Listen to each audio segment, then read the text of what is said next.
Do rural physicians truly rely on gas station owning fan boat operators to complete their advanced imaging studies? Hello, I'm Dr. Sterling Ranson, a rural family medicine doctor and president of the American Academy of Family Physicians, a founding member of Primary Care for America. Recently, social media's favorite ophthalmologist, Will Flannery, MD, better known as Dr. Glaucomflecken, made a couple of videos poking fun at the life of a rural physician. In one of these, the doctor has to fax Texaco Mike, a fan boat operator who performs the best diffusion weighted images around, while also dealing with an overwhelmed medical student, stoic farmers, and yes, possum venom.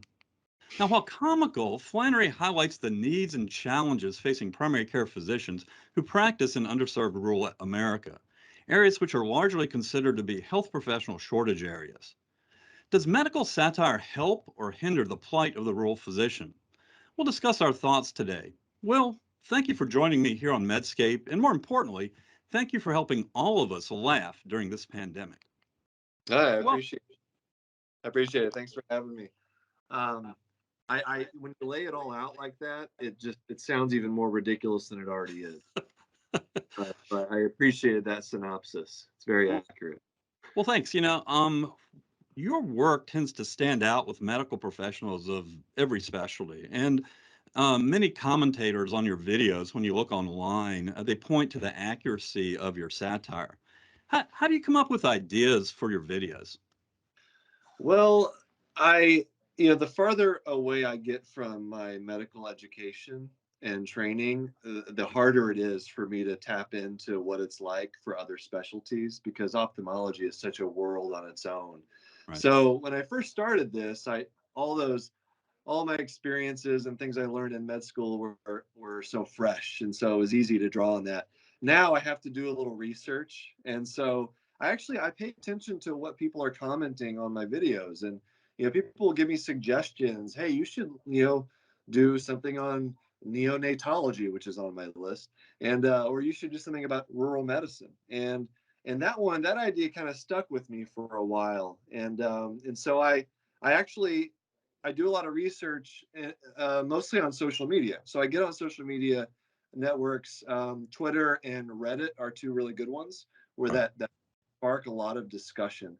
And I'll just read through what people talk about rural medicine, the pros and cons, what people like, what people don't like about it, and I use that for like the bones of my skits, and then build jokes and comedy around it. Right.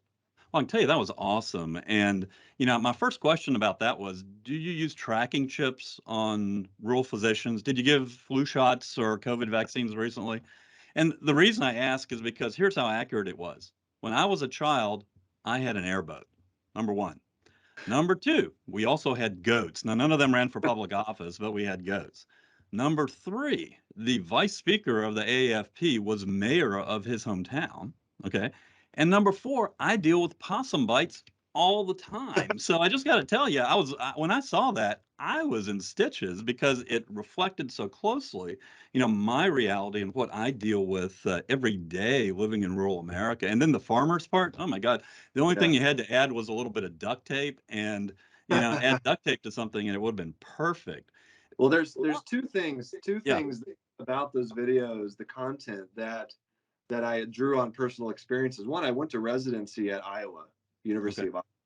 So I saw a lot of farmers coming through, and so that the personalities, and so I drew on that a lot. Also, I grew up in Texas, and every summer we would go to Big Bend National Park, and there was a little town outside of the park where they had a goat who was mayor. And so I used that. So it's. Yeah. So why do you think that your videos resonate so well in the medical community? Um, I think for a couple of reasons. One is just I think I came along at the right time. With the pandemic, people needing an escape, even if it's just for a minute or two, a reason to laugh and feel good and share Yeah. something that's fun with their colleagues. That was so needed around medicine, and so I started making these videos, and I think it resonated from a mental health standpoint. Just people being able to not think about the pandemic for a short period of time. Also, I think it's the way I approach humor in Mm, medicine, because it's very easy to ridicule in a way that makes people feel taken advantage of. yeah. And you see that a lot in social media, with different groups and different specialties. And so I think by approaching humor in a way that makes people feel more heard, Mm, like that is really true about my specialty, without having people feel like I'm taking advantage of them, or really punching down at them or ridiculing right. them mean Right. way. Yeah.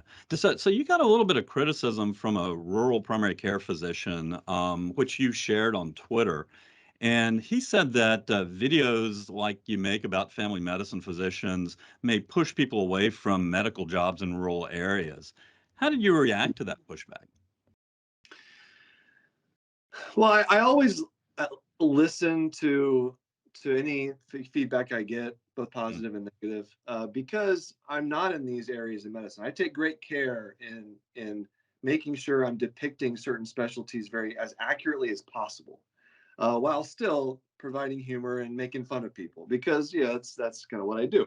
yeah. And so I, I I find it hard to believe that people are choosing to avoid certain areas of medicine based on a comedic video. Right. I really don't think I am presenting any information that's brand new, Yeah. right? Yeah. Everyone knows primary care physicians are overworked. We talk about it all the time, that they're underappreciated, that they're underpaid, and the reimbursement needs to be higher. All these things, we've been talking about this ad nauseum for years, right? Yeah. Just across medicine. And so I feel like, pointing out those things, um, I think is okay. I think it's fair, because a lot of it's true. Yeah. But I did take some of that feedback to heart, because that wasn't the first time I'd heard that. Hmm. And that's the reason I shared it, because I wanted Right. to see how prevalent is this notion that I'm causing more harm than good, and that's the last thing I want to do. Yeah. Yeah. And so I did kind of adjust. I have adjusted my content a little bit, in trying to focus more on a little bit more on the breadth of what primary care doctors do, family medicine doctors, rural medicine doctors, trying to more highlight, and use humor to show off just how many things they have to do on a medical in the medical world, Yeah. and maybe focusing less on the underpaid, underappreciated, overworked aspects of it, which I think are still fair, Yeah. but there's a lot more to your job, right, than that. Yeah. Oh, absolutely. And honestly, I really appreciated how you handled it. I thought that posting the letter and asking for commentary about it was absolutely the perfect way to do it. Because when I read through a lot of the, I saw it actually when you posted it, and I went through a lot of the responses. I personally didn't feel that way. I mean, I think the fact that you could recognize exactly what we do in rural medicine and being able to blow up the just ridiculous parts of things we have to deal with was fantastic. But, some people are a little more sensitive about these things than others. And I think some people worry about punching down from certain specialties. And so, I think that they were, I personally didn't agree, but I really did appreciate the way you handled that. Let me ask you this. How do you handle trolls in general? Do you have a lot? Have you seen more trolls since the pandemic than before? I mean, before you were pretty anonymous. I can Yeah, remember seeing the plague doctor that you had yeah, as your icon, and now you're well known and we know what you look like. How yeah. do you handle the trolls that go after you? As the platform has grown, it's gotten worse. You're going, if you get big enough on social media, you're going to get people who Yeah, are trying to get a rise out of you, and yeah, have a different point of view. And honestly, like I accept that that's going to be the case. I really try very hard to ignore it. When I post a video, I will kind of monitor the comments mm, for maybe about 20-30 minutes, just see what people are talking about, and then I leave it alone. I just kind of gotcha. don't don't look at things for a while. Like give it a couple hours, then check in every now and then. Right. And I find that just by limiting the amount of comments that I'm reading, it's just better. Mm. And so you learn to know what feedback to take to heart and what Right. feedback you should kind of ignore. Right. And there's some of both, you know.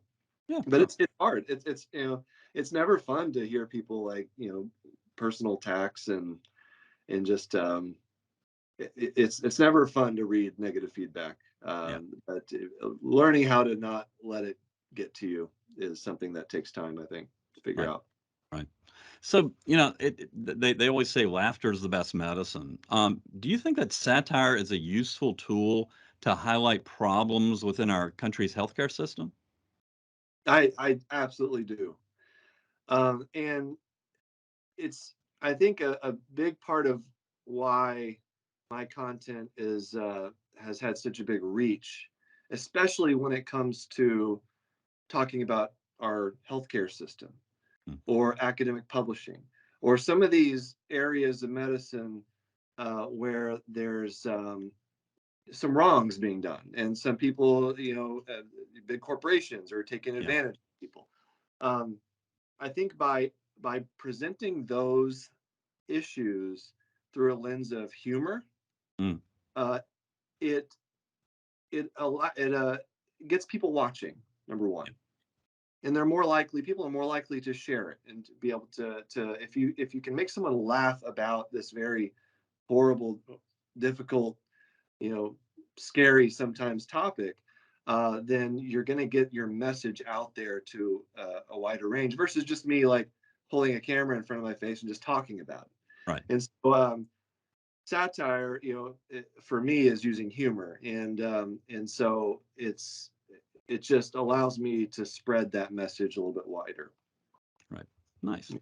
So, my daughter's a second year medical school student, and she's mentioned the Fauci effect, where they said, they think that a lot of people applied to medical school due to Dr. Fauci, and supposedly, these increased applicants, applications were all because of his fame. Do you think there'll be a Glaucomflecken effect where more people will go into ophthalmology because of the popularity of your videos? I hope so. That's what she thinks, I can tell you that, and having and when I call her to say, "Hey, what are you up to?" and she's been, tailing a lot of, Mhm. ophthalmologists over the last few months and over the summer, I'm thinking that this is right, so, you know Well, I mentioned earlier about how I don't think that people would choose not to pursue a field based on my content. I, I do think that maybe people would be more likely to pursue a field mm, based on what I'm saying about that field. And whether or not that's true, I don't know. But I have certainly had feedback. I've had much more feedback of people saying, "Hey, I want to do ophthalmology because of you," mm, as opposed to the converse of, "Oh, I was going to do this and you right, convinced me not to," so right. which is good. You've been really open about your personal medical illnesses and concerns, on social media over the past few years. Do you find that your comedy outlook has changed after being on the other side of the doctor-patient relationship? I think some of my content has changed for Mm, sure. I it's only been really since I've had that firsthand experience dealing with our healthcare system that I started delving into insurance issues mm, and some of the predatory practices that they have. And so that my experience as a patient has absolutely, impacted that line of content. I would say it hasn't really changed much my core sense of humor and kind of my dry, sense of humor there. But yeah, the content for sure. awesome. So Yeah. I'm going to end with a question, and I've got to end with some talk about the Glaucomflecken cinematic universe. All right. Mm. So many of your viewers have a favorite character, and I know mine personally is Jonathan. I can tell you, I have two Jonathans, not a Jonathan and Jonathan's Jonathan. I actually have two scribes that I alternate when I see patients, which has been awesome, and that's why the glasses are straight and the tie is straight as a family doctor. Um, Who's your favorite character to portray? Mm. I personally, I love um, Ortho. Yeah, Ortho Bros. Yeah, I yeah. love writing for Ortho and building that character up into skits, and it's so fun. I agree. Um, and Also, I love anytime I can do a surgeon anesthesia Mm. conflict. Oh, Those are also my favorites. I love recording those. yeah, they're awesome. So, anyways, anyone new coming up that you can kind of tip on Medscape? Maybe Pompous Med School faculty, I hope, or something like that. Well, I want to I want to explore the rural medicine kind of side universe a little bit. Hmm. I want to bring an EMT in. Yeah, Maybe I'm going to slowly kind of flesh out the Texaco Mike character. there you go. Uh, Yeah, and there's a couple specialties I still want to do. Like I am going to do neonatology once I can feel comfortable, knowing enough about that field, which I've like never encountered yeah, whatsoever. yeah. So yeah, I got a few things there. Awesome, awesome. Well, Dr. Flannery, thank you so much for speaking with us today and with Primary Care for America on Medscape. Any final thoughts? I just I want to thank everyone for kind of watching my videos, and it's because of the audience that kind of motivates me to keep doing it, and the feedback I get, and that it helps to laugh, especially now in medicine. And so, I encourage everybody to explore their own senses of humor because we need more of it. And so I encourage you all to kind of show who you are, show that side of you, because as someone who's been a patient a number of times, um, patients want their doctors to have personalities and to to have that side of them kind of show that off. So Great. what I would recommend. All right. Awesome. Well, thank you so much. And again, thank you so much for helping us laugh during this pandemic. We appreciate it. And thank you for joining Medscape. And thank you for giving your thoughts. Have a I great appreciate day. it. Thank you.